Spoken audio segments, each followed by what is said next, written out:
রোজা রেখে তোমরা সকলে কেমন আছো? আসসালামু আলাইকুম গাইজ, আমি তোমাদের Amisha. Welcome my new another blog. দেখতে দেখতে 8টা রোজা কমপ্লিট হয়ে গেল। সকলকে জানাই রোজার অনেক অনেক শুভেচ্ছা।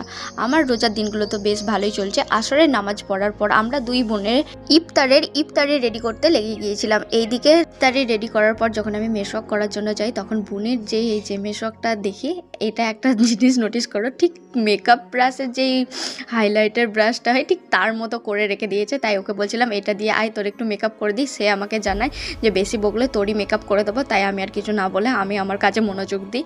এইখানে আমার এই যে শুক্তো রান্না চলছে আর অপর দিকে চলছে আমার ভাত রান্না। পর উঁচু করে আমরা সবাই বসে পড়েছিলাম ইফতারি করার জন্য। আর ইফতারি করার আগে সবাইকে সবারই নাস্তার প্লেটগুলো ঠিকঠাক জায়গায় দিয়ে দিচ্ছিলাম, যেটা আমার করতে খুবই ভালো লাগে, কারণ আমি সব সময় সব জিনিস পারফেক্টটাই খুঁজি।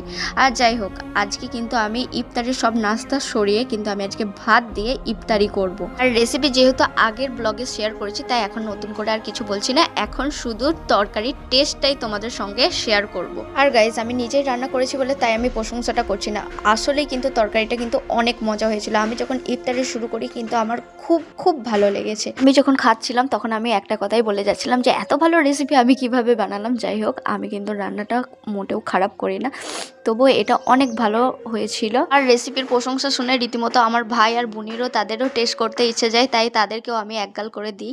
প্রথমে বুনিকে দিই, বুনিকে দেওয়া মাত্রই বুনির তো মানে রিয়াকশানটা অন্য লেভেলেই ছিল। সে হয়তো ভুলে গেছে যে সে কি খাচ্ছে বা না খাচ্ছে।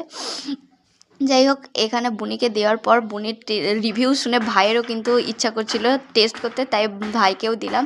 সে তো আবার রীতিমতো বলে মাংসর মতো লাগছে। যাই হোক গাইজ, আমরা এখানে ইফতারি করি। দেখা হবে তোমাদের সঙ্গে নেক্সট ব্লগে। ততক্ষণের মতো টাটা।